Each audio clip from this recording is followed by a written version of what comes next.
I may go this afternoon. Next speaker is Tony Seba from Stanford University. His expertise and his speech today will be about the disruption of transportation in the urban landscape. So Tony, welcome to the stage. Thank you. Thank you, and thank you for the invitation. Hello, New York. I thought I had a half an hour, but I'll try and squeeze in. Okay, good. It says 25 minutes. I want my 5 minutes. So I want to talk to you about the future, but not in the very far future. But before I talk to you about the future, I want to tell you about the past, because there's always something to be learned from history.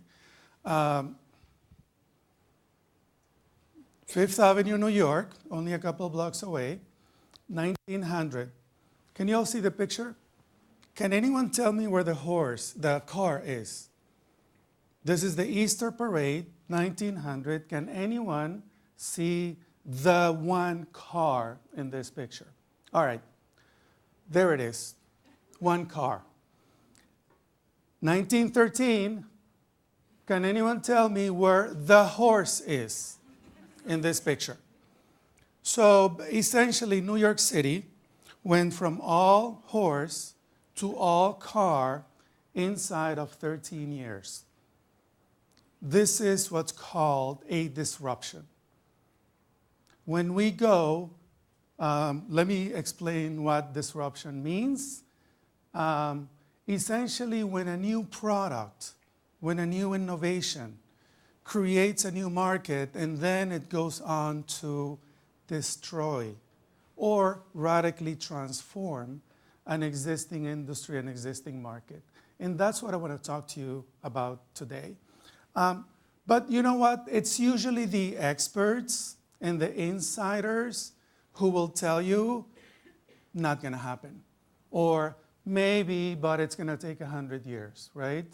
I don't think that the introduction of motor cars will ever affect horses, right? And these are the experts. So let me talk about three things today. You wanted one idea? Let me give you three. And let me start with electric vehicles. And some of you have talked about Tesla, and I'll give you that as an example. In 2013, Tesla was basically called the car of the year by Motor Trends. Not the EV of the year, mind you, the car of the year, okay? Consumer Reports said that this was the best car ever. Best car ever. And sometime last year, they actually became the number one, the best-selling car in its category. So it beat a company that did not exist 10 years ago, beat Mercedes, which has been around 100 years plus, and BMW and Audi and so on. The question is, of course, who can afford an electric vehicle? Now, this is a photo op. It's not my car. I actually don't own a car. But the first question, since we're talking about disruption, is the electric vehicle disruptive? Okay, meaning will it eventually do to internal combustion engine gasoline cars what they did to horses? I'm going to give you 5 reasons. In the book, I give you 9. The first one is that your car only turns about 17 to 21% of the energy into mechanical movement. That's it. The electric motor turns up to 99%. And there is nothing that internal combustion engine companies can do, because there's this little detail called the laws of thermodynamics, okay? Another reason. Now, every time I give you a 10x improvement in one of these dimensions, we may be talking about a disruption. So the electric vehicle is 10 times cheaper to charge fuel on a per mile basis, 10 times. The electric vehicle is 5 or 10 times cheaper to maintain. And this is because it doesn't have all those parts, the clutch and the transmission and the gears and the pistons, and so on. Essentially, I want you to think of the EV as a tablet on wheels. That's why we think of Tesla as a computer company, not as a car company. This is a computer tablet on wheels. And Tesla recently gave infinite mile warranty. You can drive up to the moon and back within the first 8 years, and they will warranty your car. That's because these cars don't break down. Wireless charging. So buses, EVs, can charge while they unload and load. They don't have to do anything. It's just done automatically. Try that, Detroit. Now, here's what's interesting. The electric vehicle, the electric motor, is far, far, far more powerful than the internal combustion engine. If you drive one of these things, I want you to, you don't have to go like, you just go, psst, it's a rocket, okay? Now, Elon Musk has said that the next SUV that Tesla produces is going to have the performance of a Porsche 911 Carrera. An SUV with the performance of a Porsche 911 Carrera. Okay, so by doing this, and it's going to cost $40,000. So for 100 years, the industry has taught us one thing. You want more performance? You pay more money. You want the Porsche? You pay the 100K. You want the Buick Enclave, which was the #1 SUV in the market, you pay $40K. So essentially what Tesla and eventually other EV companies are going to do is shift that equation, shift the basis of competition, where you can have the performance of the Porsche at the price of the SUV at the $40K. So the market essentially is going to go this way, not because they're environmentally green, but because of this green, but because they can get more performance out of the money. So, okay, so the EV is disruptive. When is this going to happen?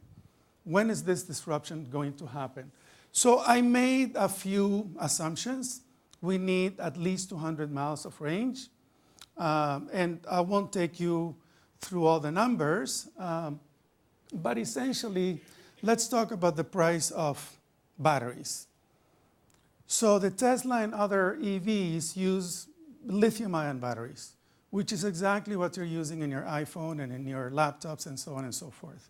And the cost of lithium-ion batteries went down by 14% per year over 15 years.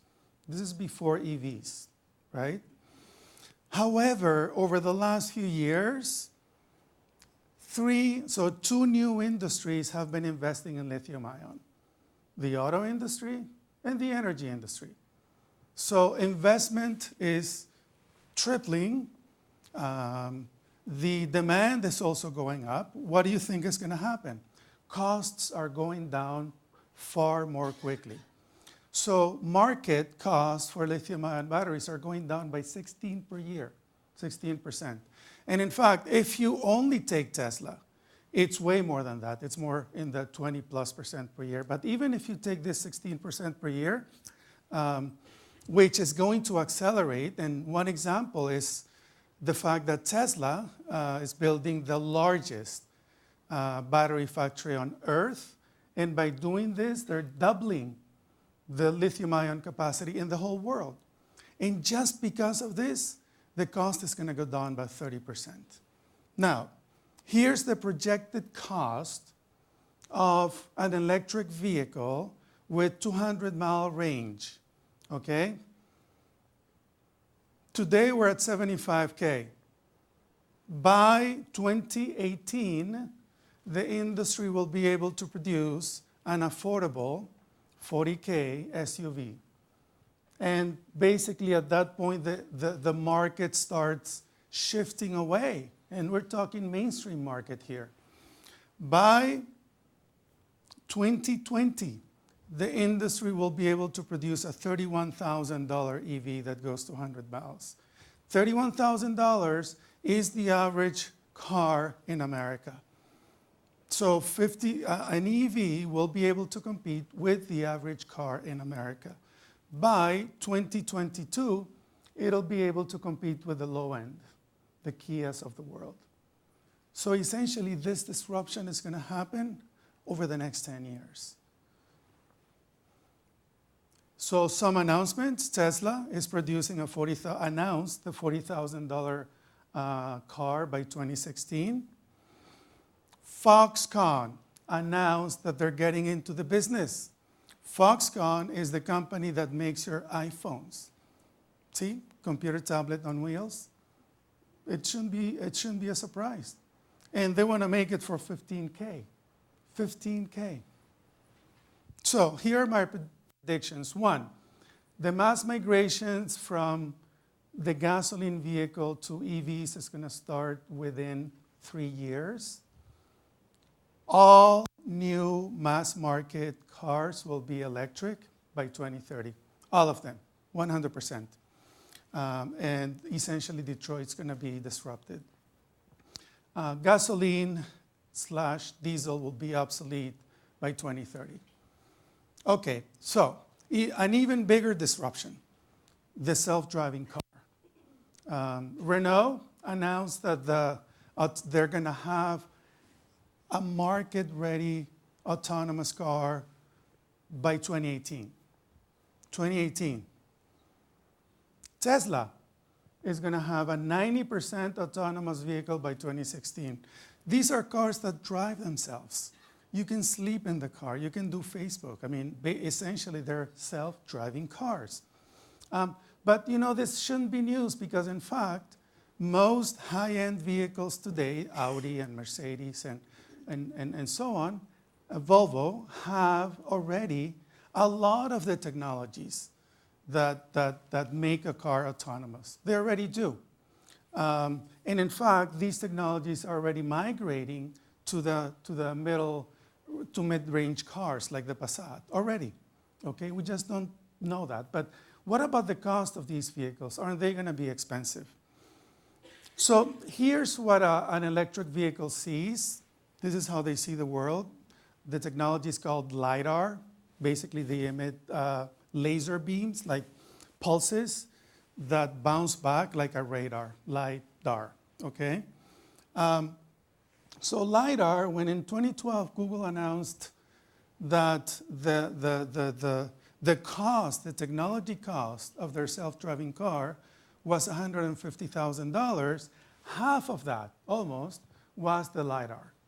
So I focused in on the LiDAR, did a lot of research, talked to a lot of people, and so on. Here's what happened with the LiDAR.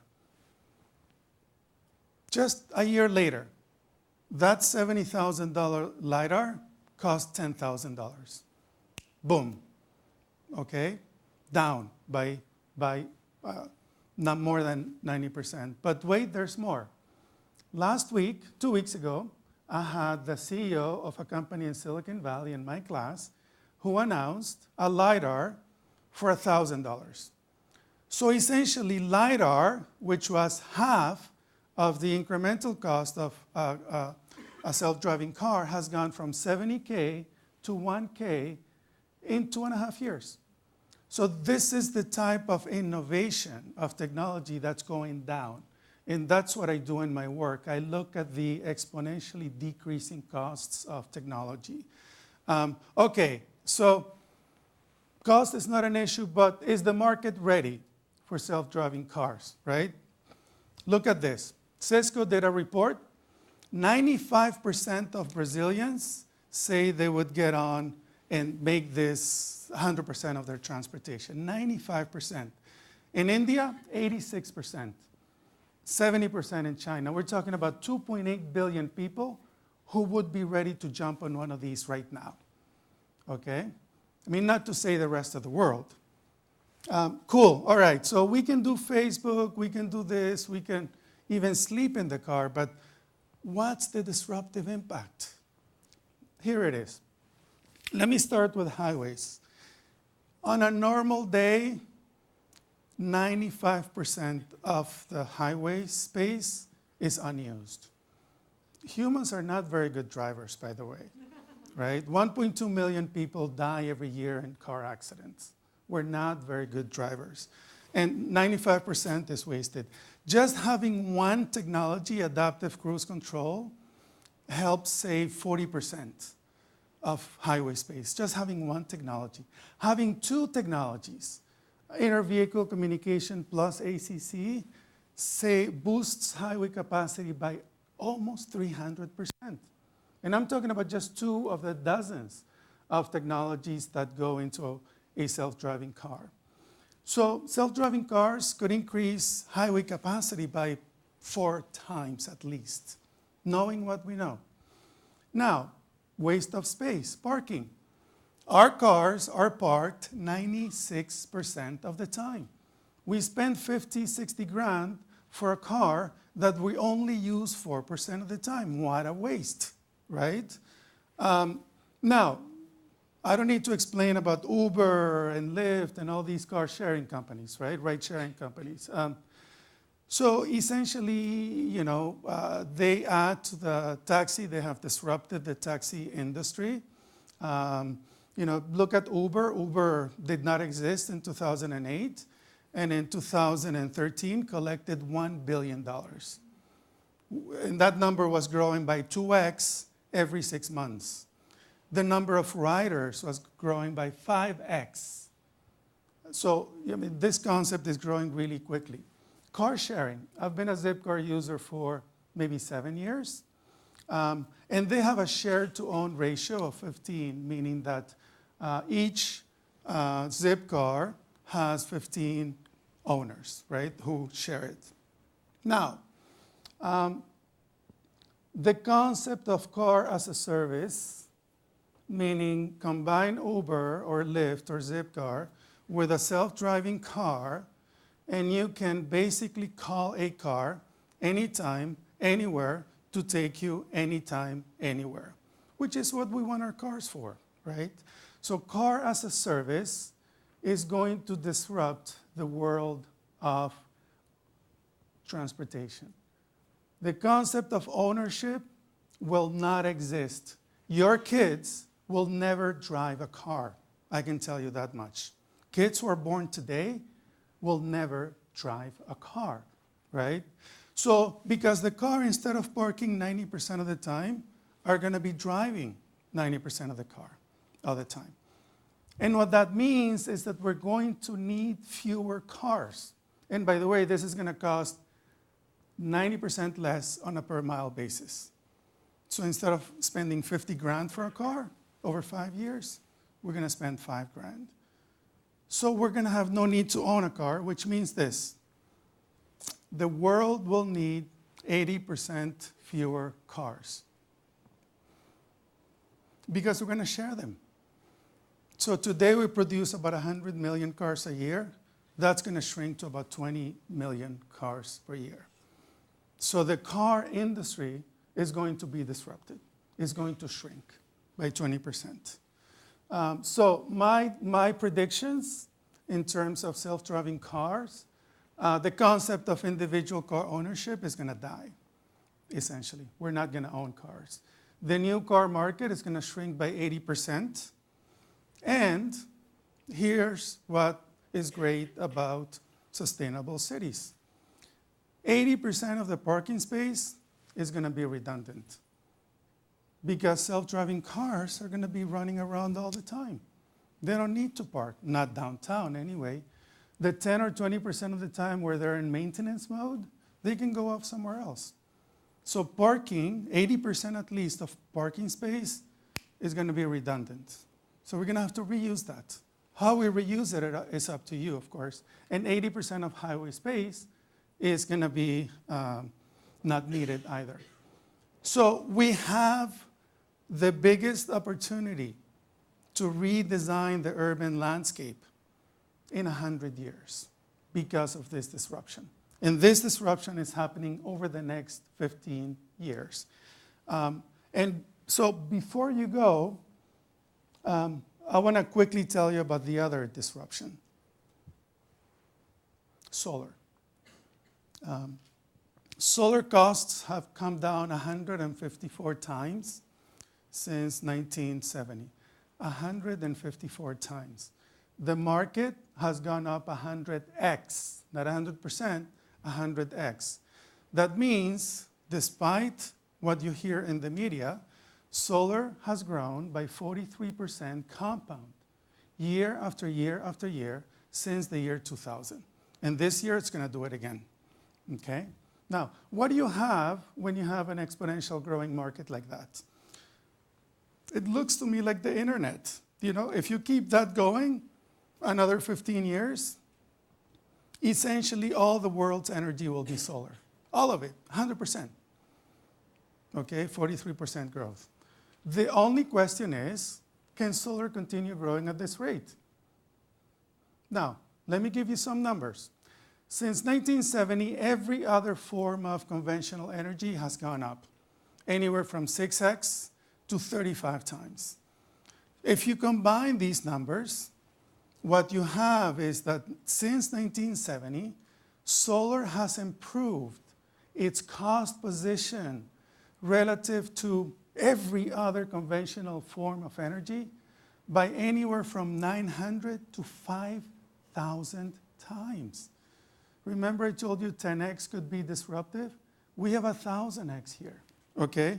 And solar is still going down. Deutsche Bank said last week that solar will reach grid parity, meaning it's going to be below utility rates in all US states, 50 US states by 2016. 2016, not 2040, 2016, okay?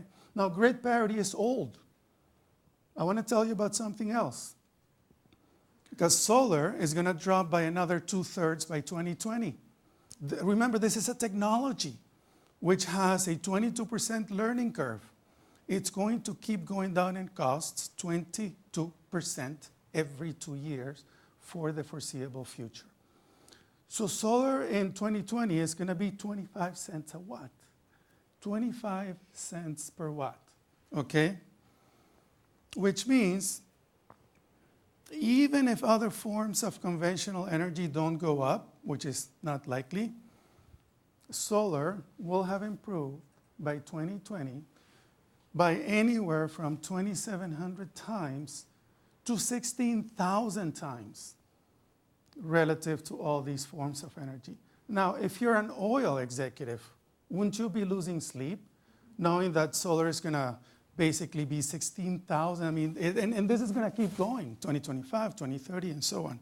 So essentially, the solar market may actually accelerate that 43%. So grid parity is old. I created a new term called God parity. And I'll explain to you what that means. So I did some numbers. In the US Southwest, solar, unsubsidized, by 2020, is going to cost 4 cents to 5 cents. Unsubsidized. What this means is that solar will be cheaper, not just than other forms of energy, it'll be cheaper than transmission costs. Which means that it doesn't matter what central generating stations, even if they have zero cost, it won't matter because of the cost of transmission, they won't be able to compete with on-site generated solar. So essentially, central generation stations, obsolete. Boom, over. Okay, and that's 2020. That's not, in some future. So let me summarize it for you. The technologies, the organizations, and the culture of the Industrial Revolution have run out of steam. They're being disrupted by essentially what is technologies. Solar is a technology. Electric vehicles are technologies. And we'll see more changes over the next 10 to 15 years in the urban landscape than we have seen in 100 years. And that's an opportunity for us to redesign our cities in the way that we want it. So we're going to see massive changes. 80% of parking space is going to be available. 80% of highways are going to be available. 80% fewer cars. So as we think about transforming our urban environments, we should think about this number, because the old way of industrial transportation and energy are going to be gone. And, of course, the clean disruption is going to make our cities healthier, not just cleaner, but healthier and wealthier. And the cities that lead the clean disruption will essentially lead the 21st century. Thank you.